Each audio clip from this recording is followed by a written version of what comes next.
This week on Jerusalem Dateline, ISIS launches a huge attack on Egypt, knocking on Israel's door. Plus, a special look at prophecy fulfilled, how God is keeping His word to the Jewish people, from the miraculous birth of the Jewish state to its status today as a land flowing with milk and honey, how Jews from the four corners of the earth are making aliyah, and how Christians are helping fulfill biblical prophecy. Hello, and welcome to this special edition of Jerusalem Dateline on how God is keeping His promises to the Jewish people. I'm Julie Stahl, filling in for Chris Mitchell. Before we look at those promises, let's turn to Egypt. Israel has closed its border crossings with Egypt after battles between Islamic terrorists and the Egyptian military, and the Israeli Prime Minister is warning ISIS is knocking on the door of Israel's border. George Thomas has more. Smoke hung over Egypt's northern Sinai after the Islamic State's affiliate here killed at least 70 Egyptian soldiers. In an online post, the terror group called the operation a blessed raid and accused Egyptian forces of being an apostate army.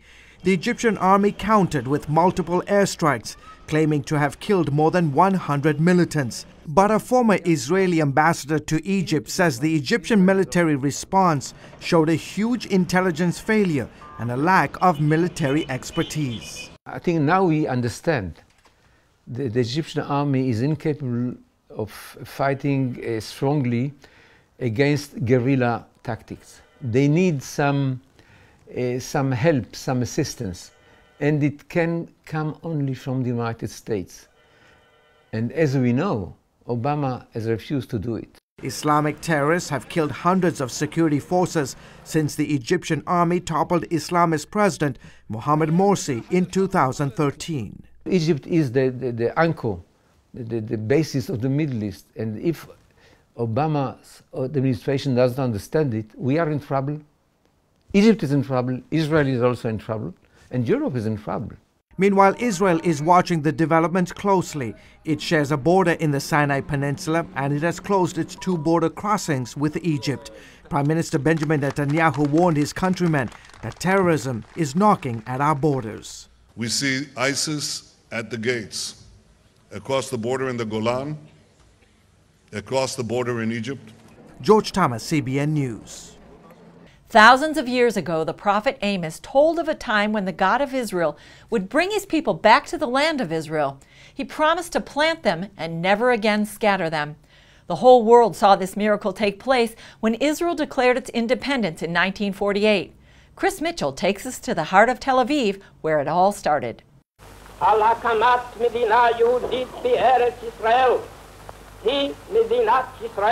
Here in Independence Hall on May 14, 1948, David Ben-Gurion declared the formation of the State of Israel. For the first time in nearly 2,000 years, the Jewish people were a nation once again. This is where Israel was born.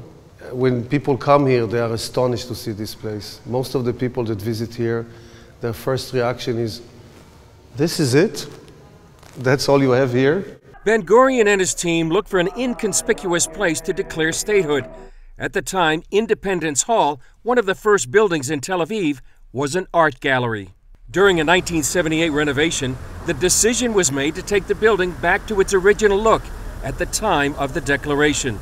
Traveling in Israel will teach you that God has a tendency to perform His best miracles in the most humble places.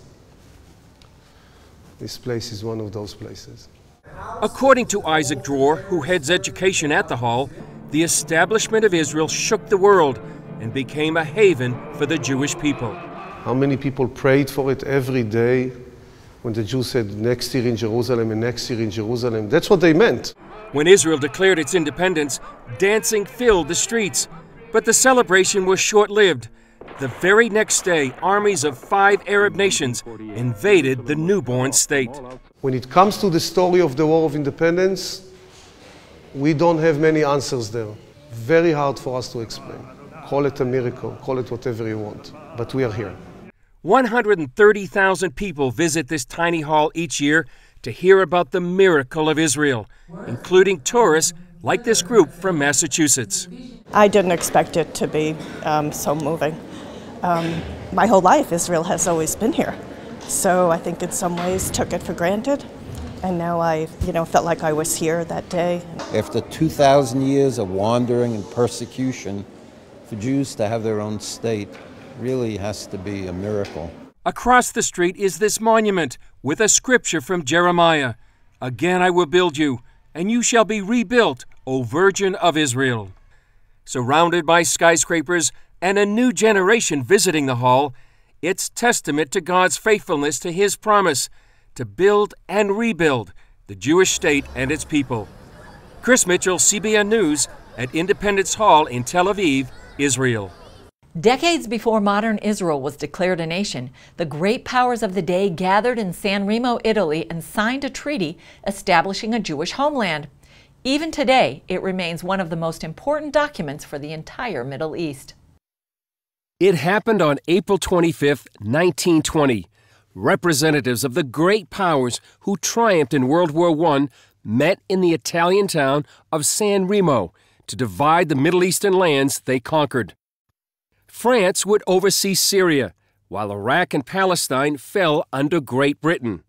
The resolution also included the Balfour Declaration, written by England's Lord Balfour in 1917, which called for the establishment in Palestine of a national home for the Jewish people. One English diplomat, Lord Curzon, called it Israel's Magna Carta.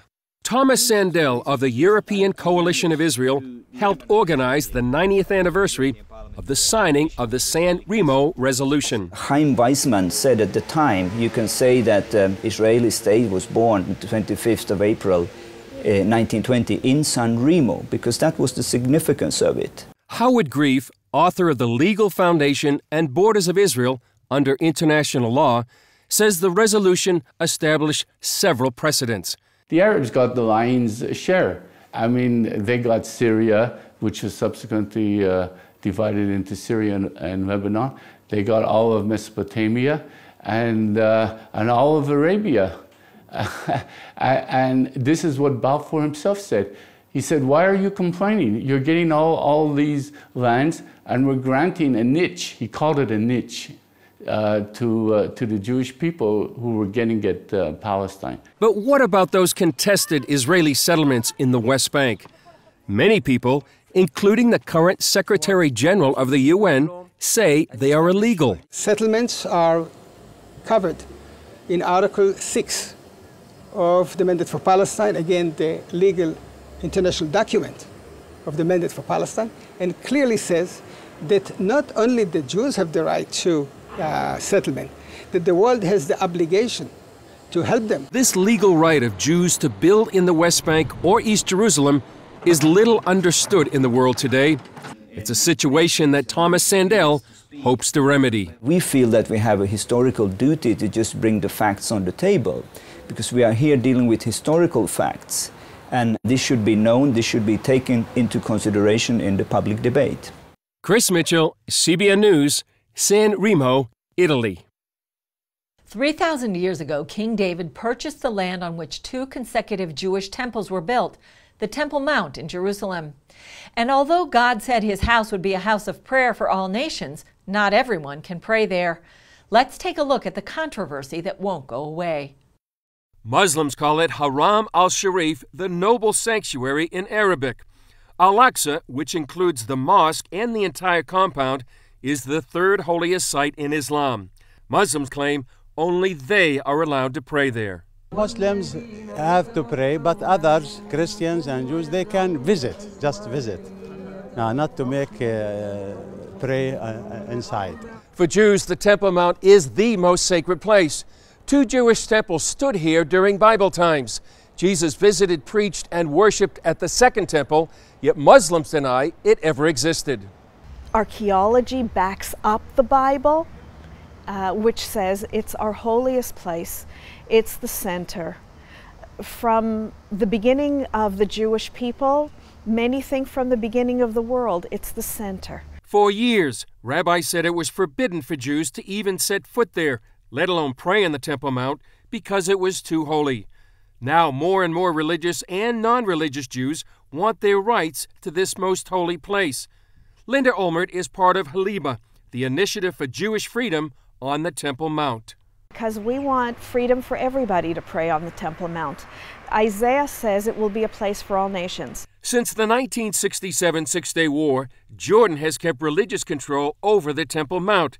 Israel maintains security, and only Muslims can pray there. We believe that by committing ourselves to this status quo, we help keep the peace and security in Jerusalem. But Olmert says it's all about civil rights. The only place I know, certainly in Israel, where there is a real violation of civil rights as we have come to expect them in the Western world, in free democratic countries, is against Jews on the Temple Mount. And she says there's plenty of room for everyone. And I believe that when the Messiah comes, he'll solve all the problems. Should there be, until then, I believe that there's a place for all nations on the Temple Mount. Chris Mitchell, CBN News, Jerusalem. Coming up, the Bible calls Israel the land of milk and honey. We'll show you why that's literally true. Welcome back. The Bible calls Israel a land of milk and honey. Many people may be surprised to learn that's not just an expression. Here's what I discovered earlier on a trip to the Arava Desert. In the Bible, God promises the Jewish people a land flowing with milk and honey. And while it's a sign of abundance, it's also literal. In fact, milk and honey is critical. It's used 20 times in Scripture. But when the Jewish people returned from 2,000 years in exile, they found a barren desert land. And Orthodox Jewish author Moshe Kempinski says that was all in God's plan. God says, I'm going to do something miraculous. I'm going to create a land that even though those climate issues don't call for it, it's going to be a land that's going to be filled also with dates and honey and also with milk, so that you know that nothing comes here. Nothing in this land comes here except when it's from me. And God has delivered on that promise. We consider leaders in that production of milk in the world. Despite the heat, humidity, and limited resources, the Israeli cow produces more milk per year than cows in the U.S., European Union, and Australia. We keep going up. Ronen Gal manages operations for the dairy at Kibbutz Yotvata, the largest milking facility of its kind in the country. The milk production in Israel is very clever. It's very high-tech. And what about the honey? Most believe honey in Bible times probably came from date trees. Botanist Dr. Elaine Salaway emigrated from the U.S. and settled not far from Yotvata on Kibbutz Keturah in 1974. Actually, I started out here as the head of the orchard branch. And of course, that was kind of funny because at that time we didn't have any orchards. So in the first few years, I was responsible for planting them. And the first orchard I planted was the date orchard, which you can see behind us, which is the main agricultural branch of the kibbutz. There are tens of thousands of acres of date trees in Israel. Salaway planted some 3,000 of those trees here.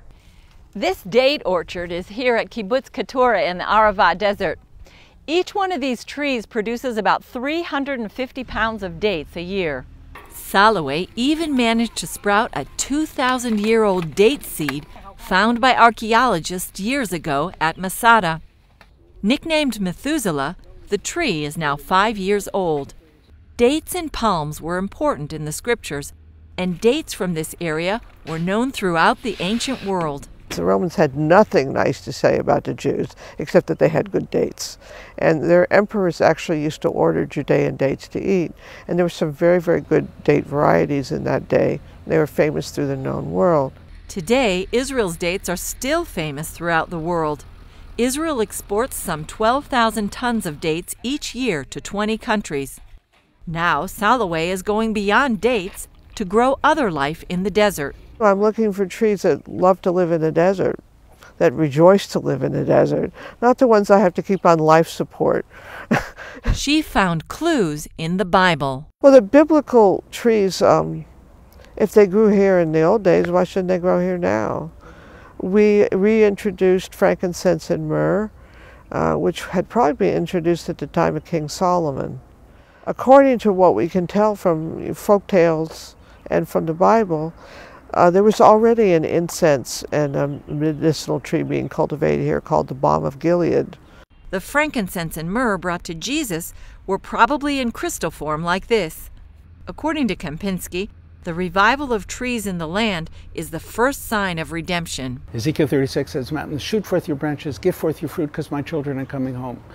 That's an unusual thing for God to tell a tree. That's what he created a tree to do. Except God is saying in Leviticus, I said it's going to be a desolate land when I kick you out. But watch, when I bring my people back home, this land is going to come forth with blossoms and trees and fruits.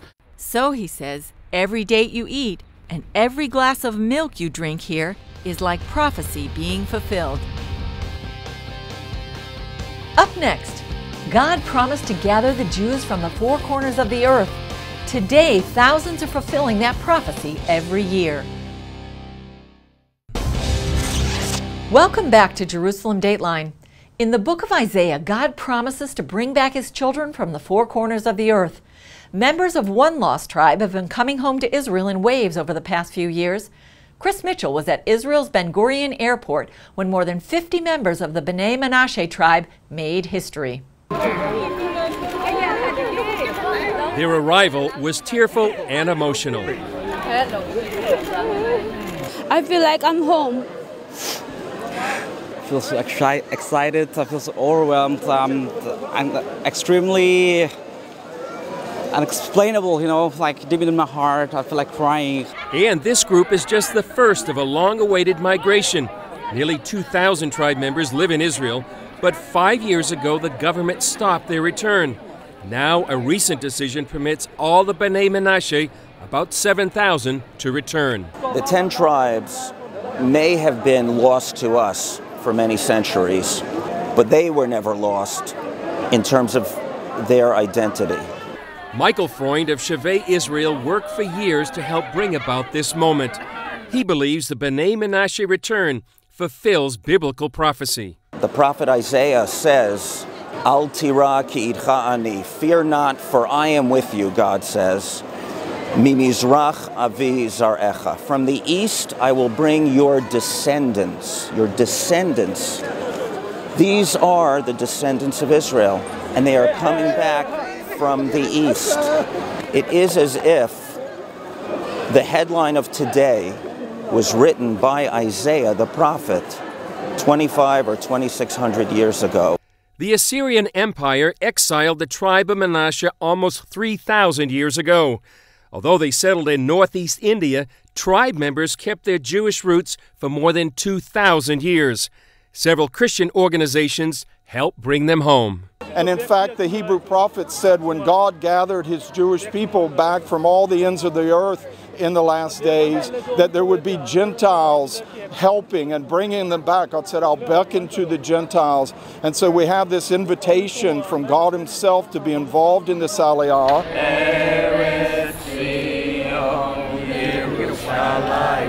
Another nearly 300 are scheduled to arrive in January, with thousands more yet to come. Chris Mitchell, CBN News, Ben Gurion Airport, Tel Aviv.